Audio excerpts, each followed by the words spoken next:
Bienvenue sur le podcast d'Amanaska, le premier compagnon de voyage à vous proposer de découvrir Bali et les îles indonésiennes, tout en partageant avec vous des conseils, des informations pratiques, de l'actualité, pour préparer votre voyage et le vivre autrement. À travers nos expériences, nos coups de cœur, les histoires d'hommes et de femmes inspirants, nous allons vous raconter ce pays que nous aimons, où nous vivons. Vous faire découvrir des traditions millénaires, des cultures ancestrales et un quotidien que nous partageons avec le peuple qui vit sur l'île aux 1000 temples.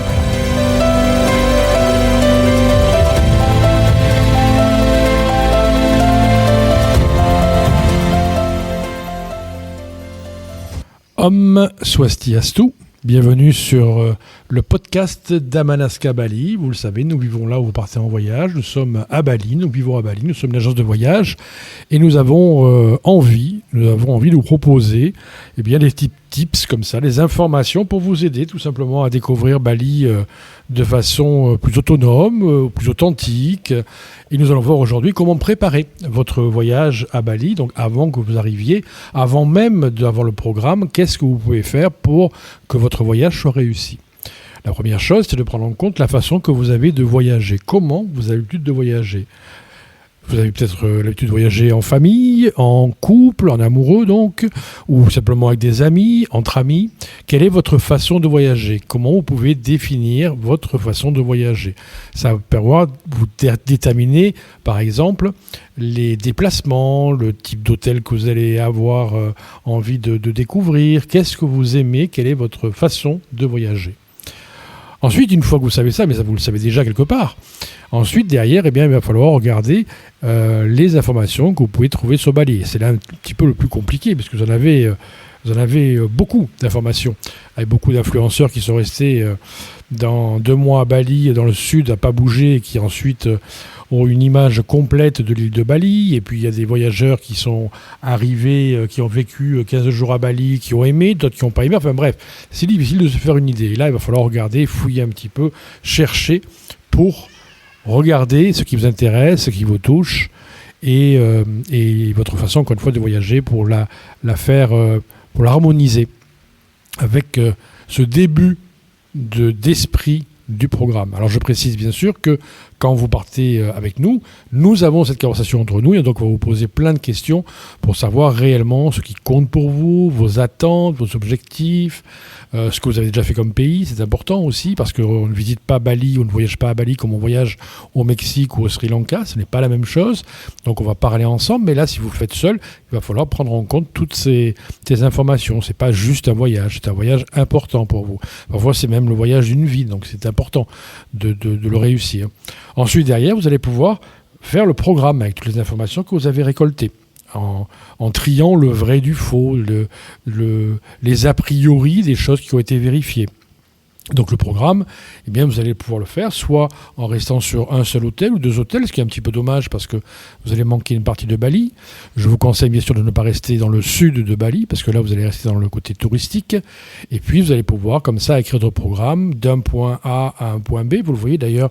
Dans notre podcast, nous proposons de découvrir certaines régions. Nous avons déjà fait Sanur, Sélimène et d'autres arriveront encore pour vous permettre de mieux connaître, de mieux comprendre. Ne vous arrêtez pas encore une fois à cette notion de oui, c'est touristique, ça dépend où on est. Il suffit de tourner à gauche ou à droite et de se retrouver dans des ruelles où Bali est complètement authentique et vous n'avez plus cette notion oppressante parfois qui peut exister dans n'importe quel pays de ce tourisme omniprésent. Donc là, il va falloir dans ce programme prendre ça en compte.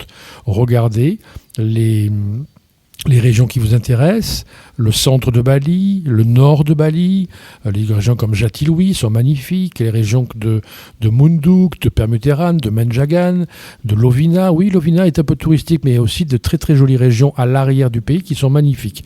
Ahmed, regardez tout ce qui peut vous intéresser. Là aussi, quand nous écrivons un programme avec vous, on va vous conseiller. On va vous dire, oui, là, effectivement, c'est intéressant de le faire, ou c'est intéressant de faire tel temple, ou telle région, ou de rencontrer tel village, mais aussi de vous éviter certains pièges touristiques. Tout le monde vous dit que c'est fantastique.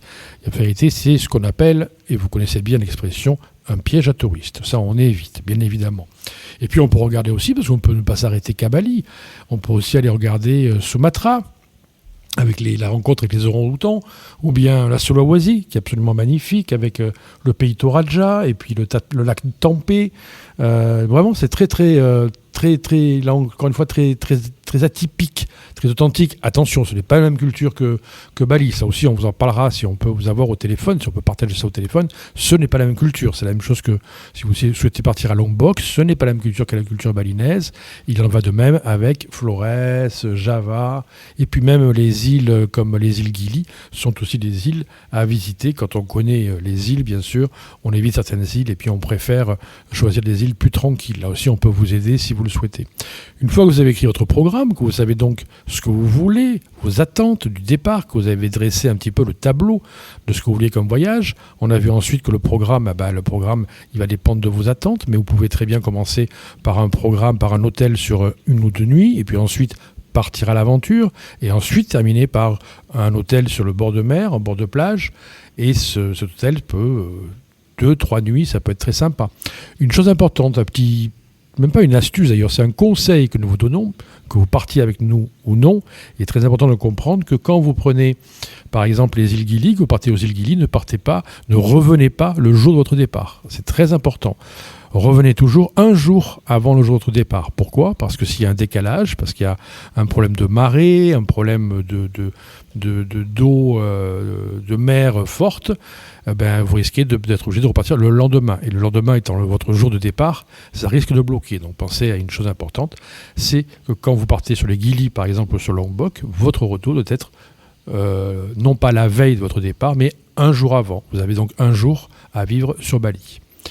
Et puis ensuite, derrière, il va falloir aussi calculer le budget. Regardez un petit peu le budget. Alors là aussi, vous avez tout et n'importe quoi, j'ai envie de dire, dans les propositions qui peuvent vous être faites. Donc vous regardez ce qui correspond le mieux à votre budget, sachant que le Bali à 1 euro ou 10 euros par jour, c'est plus compliqué de le trouver. C'est plus compliqué. Et puis, ce que vous connaissiez il y a 20 ans est forcément changé, comme le reste du monde. Donc là aussi, il va falloir s'adapter. Vous avez aussi des magnifiques hôtels. Nous avons des adresses absolument superbes à vous proposer. Mais il y a des hôtels à voir. Attention, prenez-vous à l'avance pour préparer votre voyage. Nous l'avons vu dans l'épisode précédent, parce que sinon, vous risquez d'être bloqué par les réservations que vous voulez faire, et surtout vérifier vos réservations très régulièrement. C'est-à-dire que vous allez devoir envoyer un mail tous les 2-3 mois pour savoir si chaque hôtel que vous avez choisi est toujours bien réservé, même si on vous a envoyé un mail de réservation en disant oui c'est bon, il va falloir le réserver, et puis bon, vous n'avez pas la chance de vivre à Bali, donc il faudra essayer ou en tout cas de voir si l'hôtel est toujours en bon état, parce qu'avec les ondes des pluies, ce n'est pas forcément évident. Donc faites attention là aussi, soyez vigilants sur l'état de l'hôtel. Il nous arrive très souvent de être obligés de changer d'hôtel pour nos voyageurs, parce que l'hôtel, à un moment donné, a subi les frasques de la pluie, de la bourrasque et du vent. Il y a pas mal d'orages en saison d'hiver, il y a même des ouragans. Donc ça peut, si vous réservez par exemple au mois de novembre ou au mois de décembre, il va falloir vérifier aussi l'état de votre hôtel au mois d'avril ou au mois de mai. Donc soyez prudents par rapport à ça. Vous allez devoir aussi choisir vos chauffeurs, votre guide francophone. Là aussi, soyez extrêmement prudents, parce que certains guides ou certains chauffeurs vous confirment, et puis au dernier moment, ils vous disent non, j'ai une cérémonie, ou j'ai quelque chose, un autre client que j'avais oublié. Ça arrive assez régulièrement, donc soyez prudents et validez toujours plusieurs fois que votre chauffeur et votre guide sont toujours présents. Ça va vous permettre donc de déterminer le budget aussi, de voir un petit peu ce que vous voulez, comment vous voulez vivre, comme on dit, petite envie, petit budget, et puis grande envie. Il va falloir voir sur les budgets plus importants.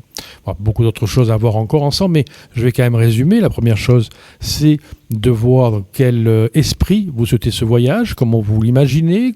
Est-ce que vous l'imaginez simplement sur 1 ou 2 hôtels, ou une belle aventure de 21 jours ou plus, entre plusieurs îles, une île, quel est le type de voyageur que vous êtes, en famille, en couple, et puis ensuite derrière vous allez commencer à dessiner votre programme, à le regarder, à en parler avec votre famille bien évidemment, et puis si la famille est conquise par votre programme, bien sûr de bien le regarder. La faisabilité est importante aussi, parce que certaines routes qu'on estime être très proches, il faut parfois 1 heure ou 2 pour atteindre, donc c'est important de prendre en compte la durée de route. Et puis derrière, vous allez pouvoir choisir les hôtels en vérifiant les disponibilités et bien vérifier les disponibilités, parce qu'encore une fois, nous sommes à Bali et que parfois on fait ça non pas avec l'informatique, mais un crayon et un cahier.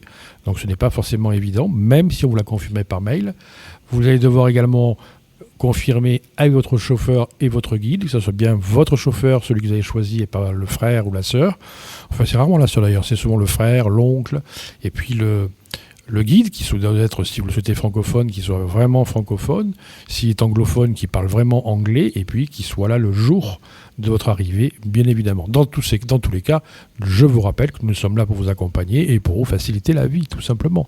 Donc si vous souhaitez plus d'informations, parce qu'évidemment, un podcast, c'est assez court, ça vous donne juste 3-4 indications, mais je pense que c'est important que vous connaissiez l'essentiel, et puis bien sûr, n'oubliez pas toute la partie administrative, ça ne faut pas l'oublier, avec tous les passeports qu'il faut mettre en place, les assurances, peut-être une visite médicale si vous voulez faire de la plongée, ou des activités sportives, les billets d'avion bien sûr à prendre, tout ça, bien sûr, il fera partie de votre programme. Voici les 3 points essentiels que nous venons de voir aujourd'hui pour préparer votre voyage dans les meilleures conditions.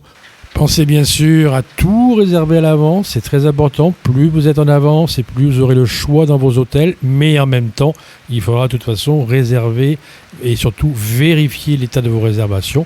Et puis nous sommes bien sûr et bien évidemment là pour vous accompagner, vous proposer des hôtels, des chauffeurs, des guides, notre expérience, parce que nous vivons là encore une fois où vous partez en voyage. Merci d'avoir écouté cet épisode d'Amalaska à Bali. On se retrouve très bientôt pour un prochain épisode sur Bali et ses sœurs indonésiennes.